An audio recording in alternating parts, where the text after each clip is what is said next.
There's an argument in the NBA that mid-range jumpers are the most inefficient shots in the game of basketball. That means it's better to shoot a three than to take a mid-range shot. I mean, if you think about it, why take a long two when you can take a couple steps back and get an extra point?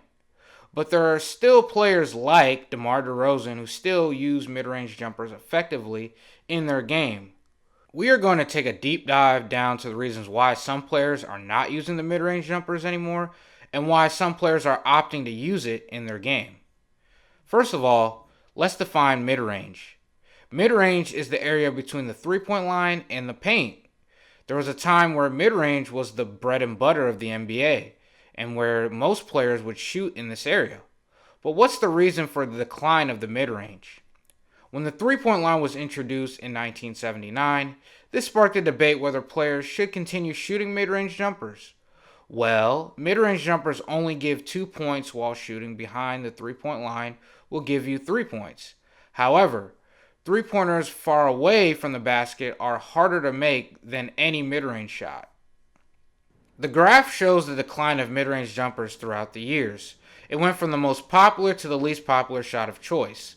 The decline of the mid-range started in the 2000s when the NBA was dominated by physical and gifted guys like LeBron James, who would attack the basket more often than rather shooting mid-range jumpers.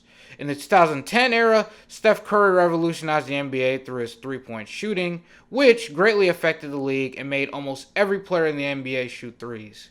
Attacking the basket and shooting threes are considered more efficient according to the philosophy of Morey ball. Morey ball is derived from the name of Daryl Morey, former GM of the Houston Rockets and is currently the GM of the 76ers. Morey ball's approach towards how basketball should be played through analytics, which is grounded in making the most efficient plays possible in order to maximize the number of points scored per possession. And the goal of Morey ball is very simple: avoid shooting mid-range jumpers. The graph shows common shot locations by the Houston Rockets. As you can see, the mid-range area is almost empty as they avoid shooting in these spots. And Morey ball was effectively shown during the 2017-2018 season, where the Houston Rockets had the most wins in the league and secured the top spot in the Western Conference. If we look back at their stats during that season, the Houston Rockets were last in mid-range jumpers, attempting only 7 mid-range jumpers per game. But they did lead the league in three-point shots with 45.4 attempts per game. The team was a sure championship contender, but their campaign was halted when they faced against the Golden State Warriors in the Western Conference Finals in the 2018 playoffs. I'm sure y'all can still remember what happened during Game 7, where the Rockets missed 27 straight threes. Also in that game, they shot the lowest career three-point field goal percentage, not just in the playoffs, but also in the regular season. It goes to show that if you live by the three, you also die by the three. But as many years went by, many of the teams saw how efficiency is important in winning games and are slowly adapting the Morey ball philosophy, thus avoiding the mid-range area. If we compare the shot chart from the 2001-2002 season to the 2017-2018 season, we can see a very big difference.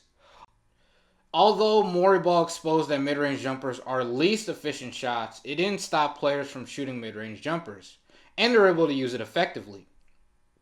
During the 2021-2022 season, DeRozan was leading the league in mid-range jumpers, attempting 9 per game while making 50%.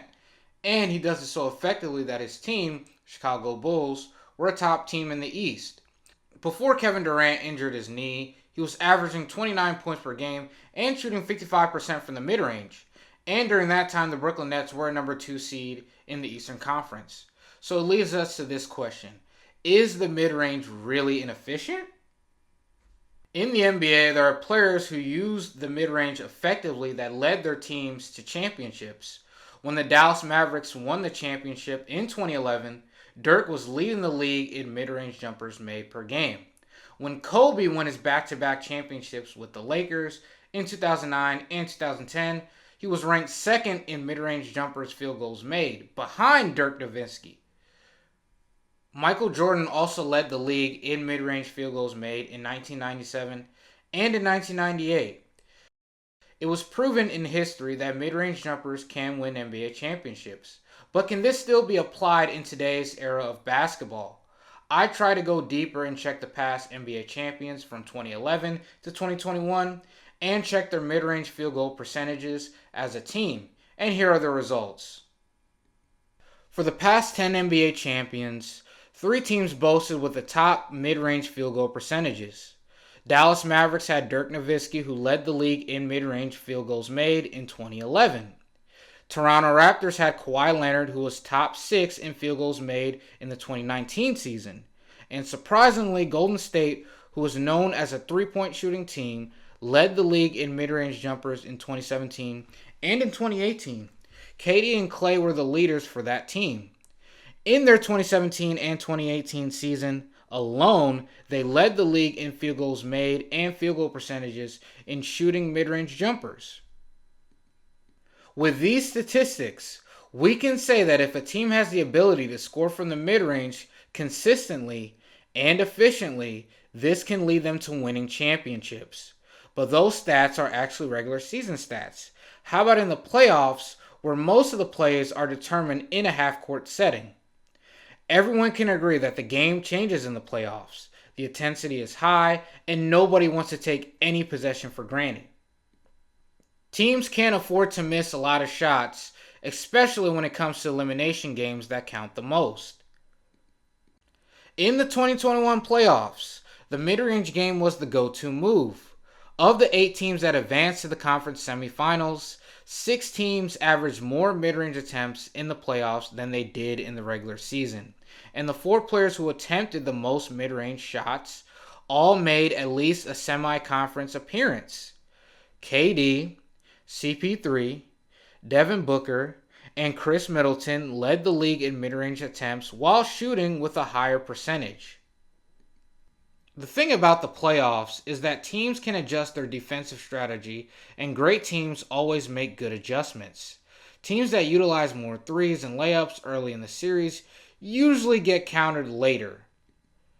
Mid-range shot creators don't only become more valuable deeper the playoffs go, they also become more valuable in late game situations when the team desperately needs a basket. For example, the 2021 NBA champions, the Milwaukee Bucks, averaged 12.8 mid-range attempts in games 1 through 3 of their 4 series. But that number jumped to 14.2 attempts per game in games 4 through 7. The Suns also followed the same trend as they took 16.5 mid-range attempts in games 1 through 3 and was jumped up to 19.5 mid-range attempts per game in games 4 through 7.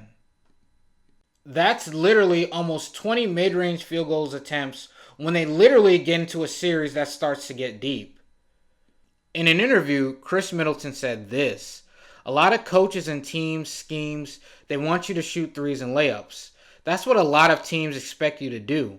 But when you stop sometimes, they just don't expect it. It gives you a clean look. So if you work on it, it almost seems like a layup or a three-point shot for myself." Well, I think the saying is 3 is better than 2, but 2 is better than 0. Fits perfectly well in this conversation. Mid-range jumpers are one of the different ways to score basketball, but I know a player who can score the basket in more ways than one, and his name is Kevin Durant. You know who he is. I'm Kevin Durant. You know who I am. Kevin Durant is arguably the greatest scorer that the league has ever seen. Don't believe me? You can watch this video here as I discuss why KD is the greatest scorer ever. You can click this video here, and I'll see you there.